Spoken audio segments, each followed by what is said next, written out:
You know, an old turkey in the springtime, it comes around, and all winter long he's walked around out there in them there woods. He picked up an acorn and a beech mash, or maybe a dogwood berry, just whatever he can find. You know, he's hungry. People out there deer hunting with them dogs run him every day. He's got to fly somewhere else, and somebody's shooting at him with a rifle or a shotgun. It's really a rough life. But then, every spring, you know, the sun comes out and the trees start blooming and the birds start singing, and that little old hen, she gets an urge. It just comes around. And that old hen, she'll get up early in the morning and she'll call real low. And after 3 or 4 mornings doing this here, she'll run up on a gobbler. You know, that's one of them other kinds. And they'll rub up against each other. You know what I'm talking about. And they start this thing, you know. And it don't happen but once a year. If it didn't happen but once a year to you folks, you might get up at 4 o'clock in the morning and start gobbling on the land too. But you got to understand, you know, once a year is a big deal for them. And this here turkey, you know, it don't last but 3 weeks. Ain't nobody told that old gobbler that it ain't gonna last for 3 weeks. She'll get up in the morning time and she'll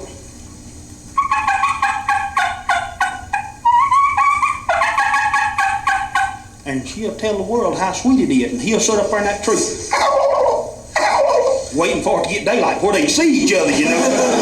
They ain't got no lights out there in them woods. And them there turkeys, they get together for these 3 weeks, and boy, it's a beautiful affair. Every morning, every evening, you know, they ain't eating, they ain't doing nothing, you know, just the other thing. And 3 weeks she starts sitting out there in them woods. She's laid a few eggs, you know. He gets up there in the morning at 4 o'clock, you know, and the old owl way off, he'll owl, wakes him up and he'll, boy, he's just happy as a lark. I mean, he's just ready for everything to happen. The sun comes up big and pretty, and he flies down there. The little old hen don't get up. And he don't understand that, you know. And 2 or 3 days later, you know, he's up there in that tree, you know, 3 o'clock in the morning. 2 or 3 more mornings, he's up at 1 o'clock.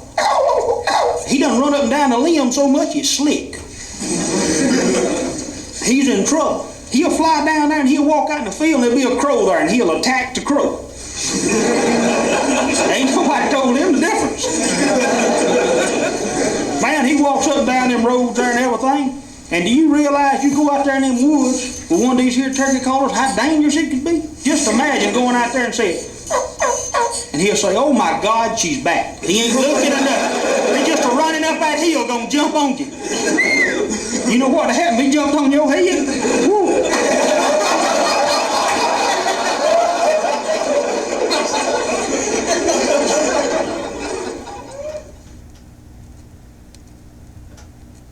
You know, I'm gonna tell y'all a story now, a good story.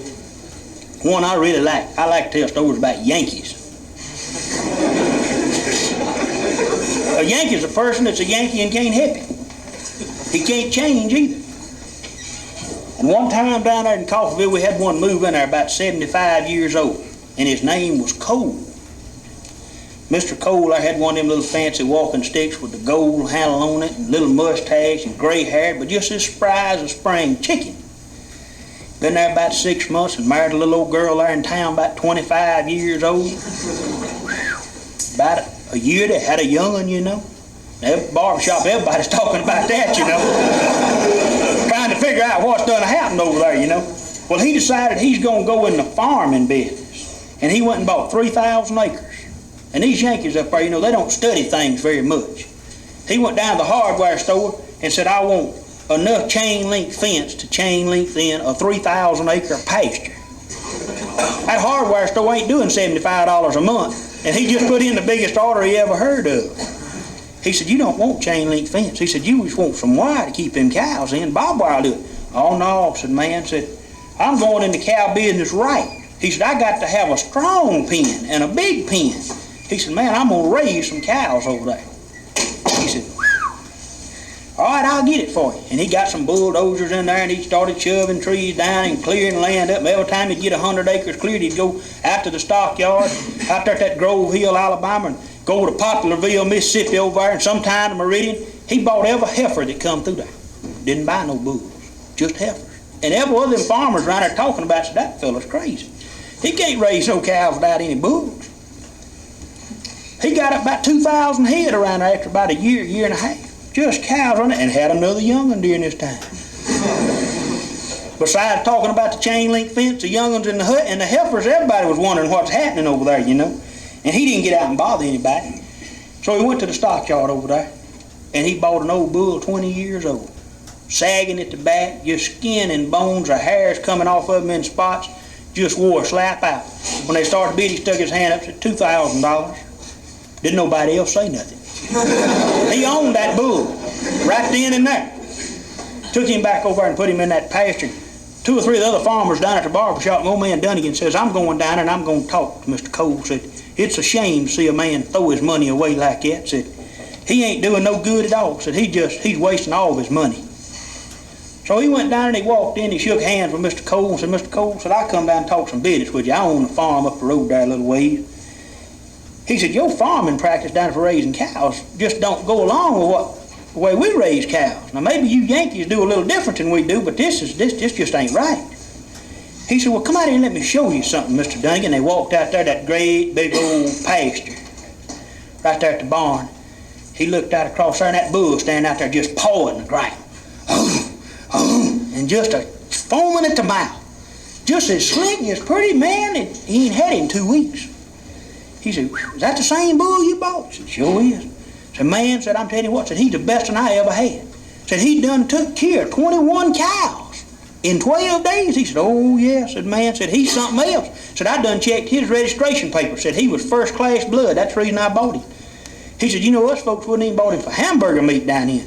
He said, yeah, but you ain't gonna believe the calves that thing's gonna have, man. I'm telling you what, that's the bull.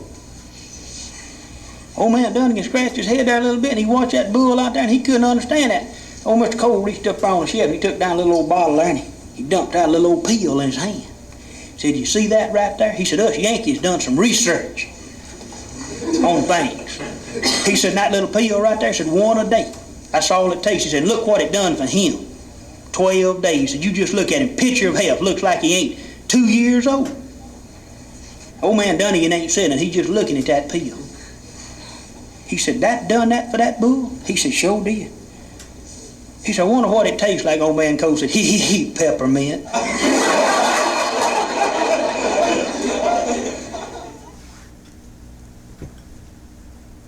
We was in that barber shop there last year just before squirrel season come in. I got this old uncle there. Boy, I mean, he's a professional squirrel hunter. That's all he does is squirrel hunt. And Uncle Ed was sitting there talking to the old man there cutting the hair. Said, you know, said, I got to buy me a squirrel dog. I mean, a sure enough good squirrel dog, one that'll do the job.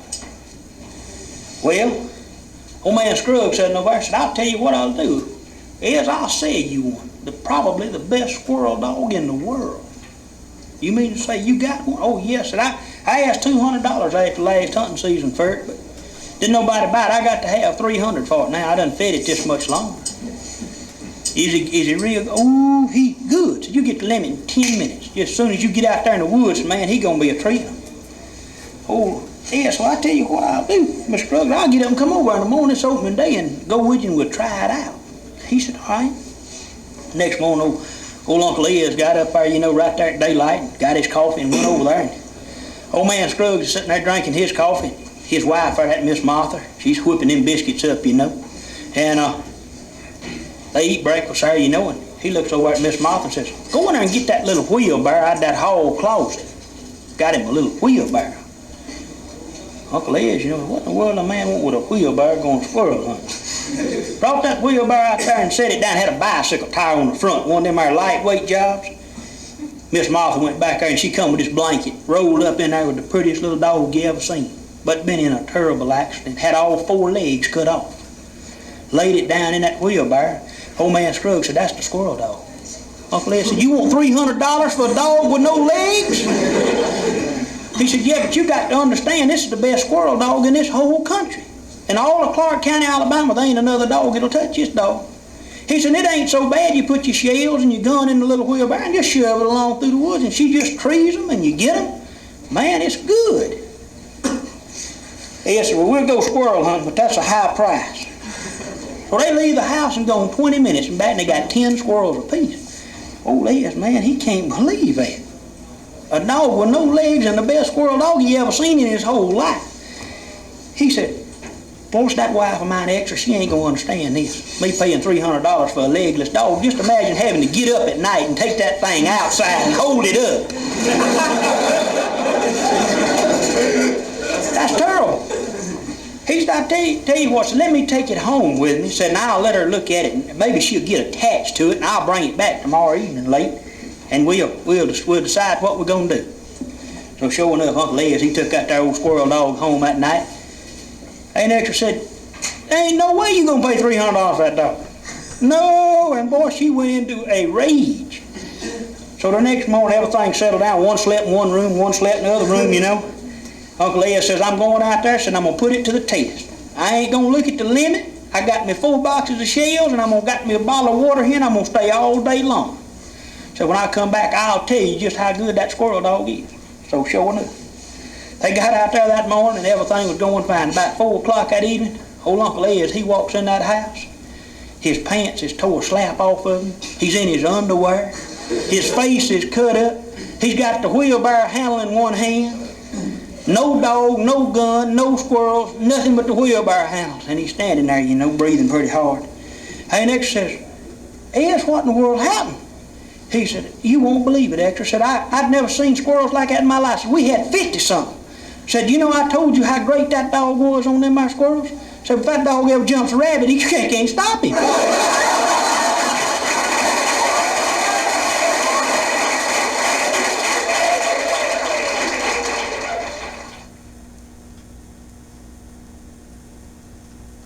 I was on the Mike Douglas show with Roy Clark. Me and him was talking that country stuff, you know, and all. And I asked Roy there, I said, Roy, I said, you know anything about these things? Oh, no. So I used to turkey hunt in Virginia, but I don't know nothing about that. And Mike Douglas, being an intelligent man, asked me what that corn cob was for. And me being a country boy, I looked over at Roy, I said, Roy, you know we was raised out there on the farm. And down behind the house there, there's a little bitty outhouse. Pretty city folks call them, but they're outhouses. 1-holer, 2-holers, 3-holers, whatever it happened to be, you know, if you want company, you know. But that's what you call togetherness. But we'd go out there and they had them there movie magazines. You know what I'm talking about? Sears, Roebuck catalogs and all that kind of stuff. And when that there run out, they had 2 boxes in there. One on the left-hand side had red corn cobs, and the one on the right had white ones. You always use a red one first and check them with a white one to know if you need another red one.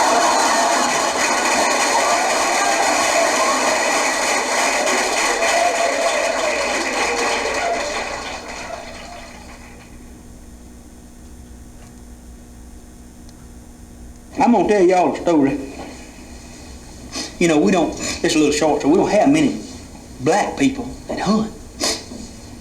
But you won't believe it, down where I live at last year, 2 or 3 of them decided they was going to start them a hunting club. And they got serious on this. They called me and asked me could they buy a book on deer hunting. I said, sure. I said, I'll tell you all I know about it. So they come over to my little shop, you know, and I gave them one of them there books on hunting deer. Told him how to go out there and make a drive, everything. I sold them equipment. I loaded them down. On credit, naturally, but I loaded them down. And they took this here stuff, and they went a hunting. And there's one there that lives there that works at the service. He's the finest fellow in the world. His name's Gob. And another one works there named Henry. And them 2 boys went a deer hunt. And they went down this old road there, and they had all that fancy gear on. They had them new Remington shotguns and automatics, you know. Had the highest price I had in the shop. And they got down there, and they'd read about this stalk hunting. One of them said, well, I'll go over this here way. And the other said, well, I'll go around here. We'll meet up down at this old branch. They knew where they was at down in the woods. Old Gob got down there a couple, 300 or 400 yards, and he heard something crashing through the bushes out there, and all throwed up and fired in there 5 running times. Run out there. There laid old Henry. He laid there. He said, good God. He run back up there, you know, and he got his old pickup truck and he loaded him up. Took him down there to that there Grove Hill Hospital, which is an hour away. And old Doc come out there, went in there and looked at it and come back out and said, God, this is terrible. Terrible. I said, wasn't nothing I could do for the fella. He said, boy, Doc, I love this deer hunting. I said, I want to go again. Said, but if I'm ever out there and an accident happens, is there anything I can do to help them folks, to help him out, or you know something? He said, please don't field dress them before you bring them into the hospital.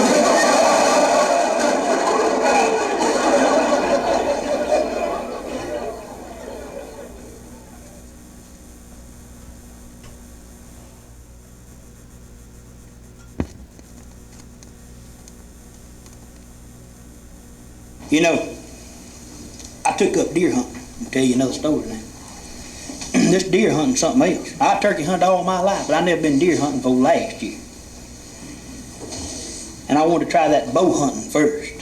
So I went down and I told that man, I said, I'm new at this here deer hunting. I want one of them there good bows. He said, well, the best I got is one of these bears. And it's one of them that's got 3 or 4 pulleys on it and cables on it and all that. I'm standing there in that store and I draw it back, you know, one of them 60 pounds. Didn't have no trouble, and I let it go. 2 wheels come off of it. He said, that'll be $191. I said, I ain't even used it yet. He said, yes, you have. Then he repaired it for $37.50. He was nice about that. And he gave me some of them sticks, some of them arrows. I went out there, you know, and I practiced every day. And I thought I was good with it. I went out there in the woods, you know, crawled up there in that tree, you know, and sitting on that limb got to be a problem. I thought I had a limb growing out of me. It was terrible. And I was sitting out there, and the next day I seen this here fella, and he's toting a tree stand on his back, one of them self-climbers. Now, I weighed 353 pounds last deer season. I didn't have no problem doing chin-ups, though. He said, you just hug the tree and go up it. There ain't nothing to it. Man, I went down it, another $49.50. I got me a tree stand. I went out there and picked the straightest, prettiest pine you ever seen. I hugged that thing and up it I went. I got a little ways off the ground. I said, there ain't nothing to this. A little further I went up the tree. I said, I ain't high enough yet. So I went on up the tree. I had me a little rope on my bow, you know, a plow line. They ain't but 30 foot long. When it got to where the bow was dangling down there, I thought I was high enough. I pulled it up and tied my bow off and my arrows off, and I set up there. And sure enough, there's about a little 7 or 8 point come by. I missed him 5 times. That's all the arrows I had, you know. I said, well, ain't no need in me staying up here any longer in this here tree without no sticks to throw at them. So I decided I'd start down that tree. When I going up it, you don't lift all the way up.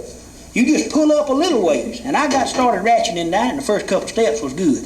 But then that thing fell straight down. And my knees was against the tree, and I was knocking them, trying to get them back up, and I was hugging that tree at the same time. And in about a minute, it was like I loved that tree. I was kissing it. And then just another minute there, I slipped a little ways. And you know, I ain't got no hair right now on my chest. And I started trying to keep that thing off my feet. And I finally got it loose, and I skidded down that tree. I give that stand away. I said, let's forget the bow hunting. There ain't nothing to this. I ain't never going to kill a deer.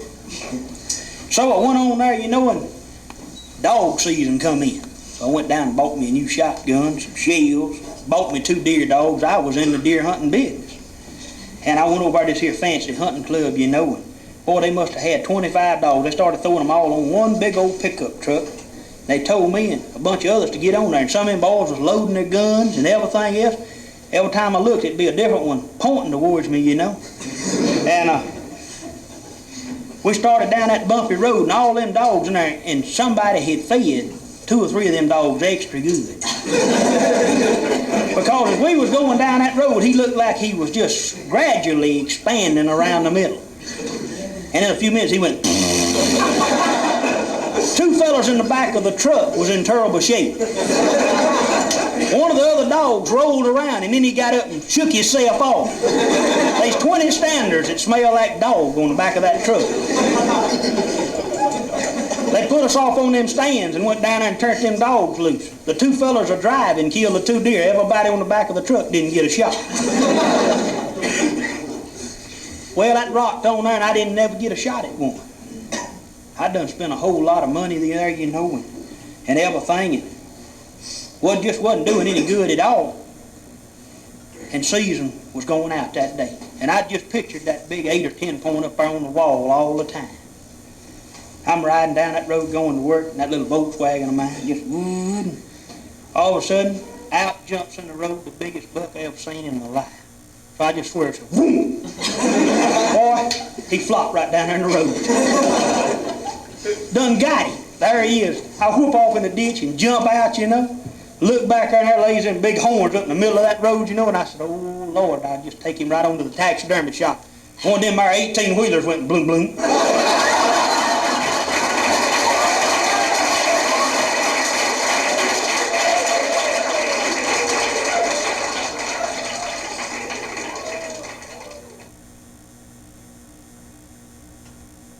I take all these folks hunting. I'm going to tell you a story right now, a true story that actually happened with me and this general.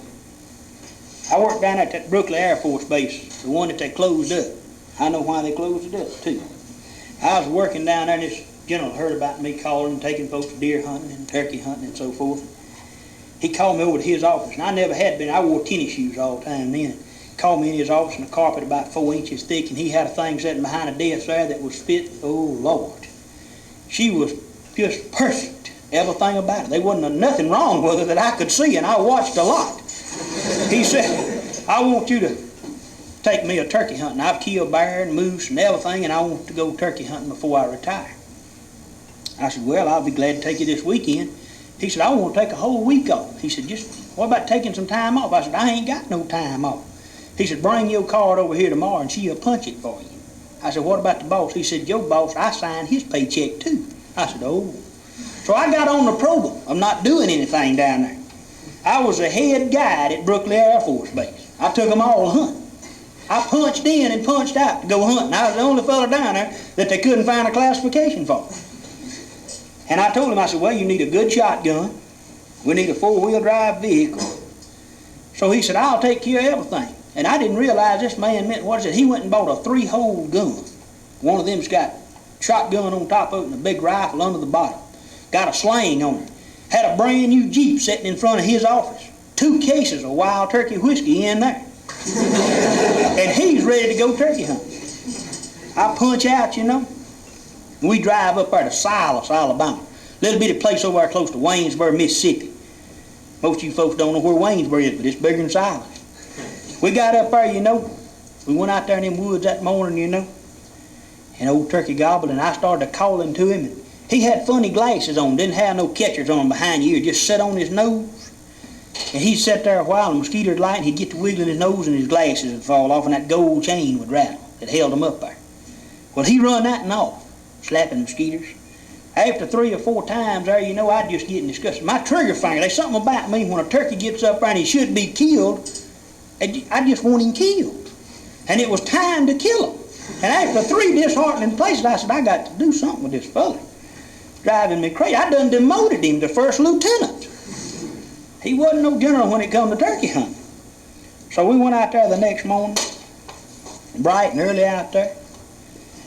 Them turkeys out there gobbling everywhere, Called one up 12 steps, and I'll get him, Ben. Bloom, bloom. And then that rifle went off, and the acorns even fell out of trees, and that thing went off. That turkey was beating it so hard, I know he was deaf because he busted both eardrums on me. That turkey left there just a-flying, I said, boy, I got to do something about this situation. I was going crazy. So I went over to Mr. Hare's house. I said, how many tame turkeys you got? I got 3 gobblers.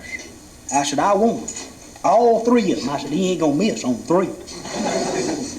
So I got that turkey, and their tails, when a wild turkey is brown, well, these was white. So I went down to the hardware store and bought me a can of brown spray paint. He got brown tail feathers. His feet wasn't like a wild one. A wild turkey's feet is pink. So I went and got me some iodine. Pink legs. They looked so natural, 2 or 3 turkey hunters thought they was the real thing. So the next morning I had my brother, I said, now I'm going to drive down there that big field, and when I slam the truck door, I said, don't make no difference, he's going to slam his. I've been telling him for a week, ease your door, dude, don't slam it. I said, when you hear him slam it, and I slam mine, just throw the turkey out and go on hunt. So we was a little late getting there, it's almost daylight. slammed them doors, and sure enough, he throwed that turkey out. And I yelped, and I yelped, and I yelped, and ain't heard nothing. Seen it, and the turkey got away. A tame turkey got away. I said, Lord, we went back in. We didn't have another long beard one, so we snatched his little old short beard off and took one of them big long ones and sewed it on there. It looked good. The next morning I said, don't leave till the turkey starts coming to me. Done got all this time wasted, money invested in this tame turkey, and he ain't give you one yet. So the next morning he throwed him out, and he started walking around the field, and the turkey started following him. Just following him, walking along. He said, well, goodness. He said, you yapping over and the turkey ain't been in. He said, I run about 50 yards. He said, the turkey run 50 yards. He said, I run 100 yards. He said, the turkey run 50. He said, so I didn't know what to do. So in a few minutes, I'm sitting there, and I see my brother coming. I said, not again. You know, lost another turkey. He come walking up there and sat down. Now, you know, and me being the world champion and all, he said, let me yell. I think I can call one up. Not knowing to me what's going on, you know. He hit that yelper. Here's that old box called about 3 times. That old turkey said, what? The old general looked up, you know. He said, I see you. He looked away. He said, Ben, I've been hunting with the wrong guide for 4 days. I said, yeah, this is a miracle. You know, the old turkey just keeps on coming. 20 yards. You know, I said, kill him, General. I got him. Boom, and the old turkey straightened up. Ain't cut not one feather. He looked over and took his glasses off and said, don't worry, I'll get him with the other bird. Put his glasses back on. Boom, and he crippled him a little bit. Just a little bit. And the old turkey ran about 10 yards and stopped. And he took that rifle and he fired it again. And the ground shook under us and everything else. And he hit that turkey right through the back end. Well, all them feathers is joined together. And these feathers 6 foot high in the air. They ain't nothing but a cloud of feathers. And the turkey by this time realized he's in danger. He's in danger. He starts up at their heel or running. And I say, take this here Browning of mine and fire it. So he does, you know, running fire. Boom, boom, boom. He didn't just shot the leaves up for about 10 foot up the road there. The old turkey's running, and him and my brother's running, and he lost his glasses. I said, I'll get your glasses. Just get the turkey, you know. Up that hill they go, you know, and I come over the hill there, and the general's got one of them fat lightered sticks in his hand, rich pine. We call them lightered knots. And he's whooping that turkey with it. My brother's got him by the feet, and the old turkey, you know, he's a-flopping around there. Ain't got no feathers hardly at all. And the old general looked up at me, you know, and he said, they ain't so tough after all, are they?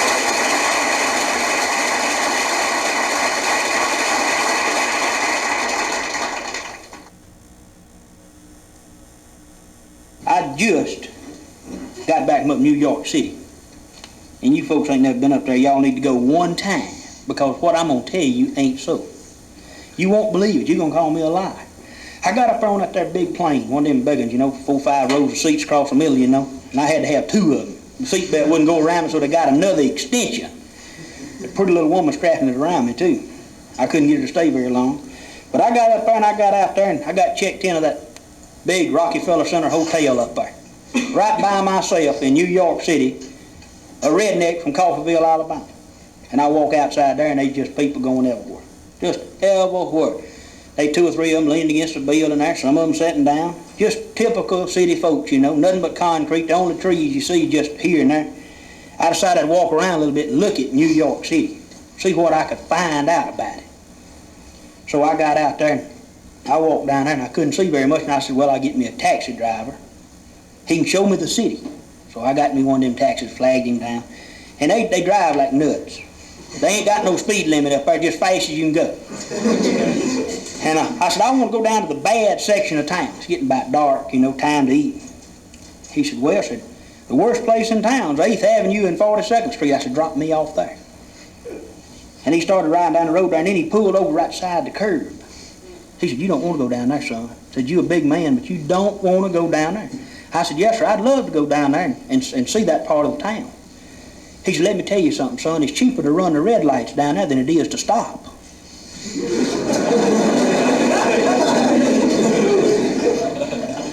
So I let him take me down there and drop me off. And I solved the whole problem of New York City in just about 30 minutes of walking them streets. I come back down through their side one of them buildings there, and there's some beautiful young ladies standing inside the wall with their boots on, their bags are hanging there, and they didn't have a whole lot on.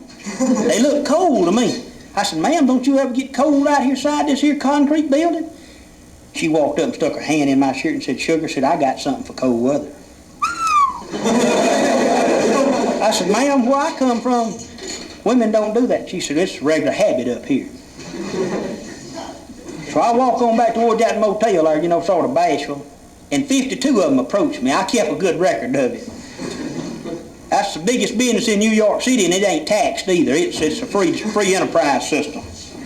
And I went around the corner the next morning there, and another fella I met up there, was next door to each other. We was walking down through there, and they was out there cutting square holes in them concrete sidewalks. I told him, I said, "Man, them perfectly good sidewalks. I don't see why they'd want to tear them up." He said, "Man, so these folks up here have to create jobs." So they got a creative job program there. And the people up there in that city, they just got worlds of pets. They dragging these poodles by the collar up and down the road there, and big dogs, little dogs. And them little dogs is always walking behind you. A dog down here runs in front of you. But then they all sort of dragging them, and they sort of bowed up, Look like they in pain. Well, them folks ain't too awful bad up there. I found out the reason that they was cutting them square holes. I went around the next block, and they planting bushes for them dogs. Had them little bushes, and every bush had a dog side. So we went on over there, we were going to be there for 3 days. Got over there, and sure enough, I was walking back. He said, "I'm going to go in here and buy my wife a present." So while he was in there, somebody come in and robbed the place. Took every dime he had. And we come back to the room there. He said, "Man, you wouldn't believe this. That man just come down and took everything." Said, "Didn't even have a gun, a knife, or nothing." He said, "Didn't nobody say nothing." I said, "That was a smart thing to do." He said, "I need to borrow some money." So I gave him $50, and I took the rest of mine, rolled it up, and put it in my sock. And I didn't wash my foot for another 4 days till I got back home. Because they could have my bill for, they're going to have trouble getting my foot, because it's the fastest part about me. And we was going out that next night there, and boy, these little kids come up all around us. Must have been 12 or 15 of them. And they just a jabbering and a punching and a carrying on there, and they walked off. And I felt an act sort of airy, and I reached back there, and I didn't feel no back pocket. And one of them had took a razor and just said, "Zoop," and cut the whole butt out of my pants. And the other guy didn't have no butt in his pants. I said, "Man, this is terrible." I said, "We got to go down and report this cop." He said, "All right." So we walked down out of this here cop, and he looked up there and sort of grinned and said, "He get my gun every 3 or 4 days."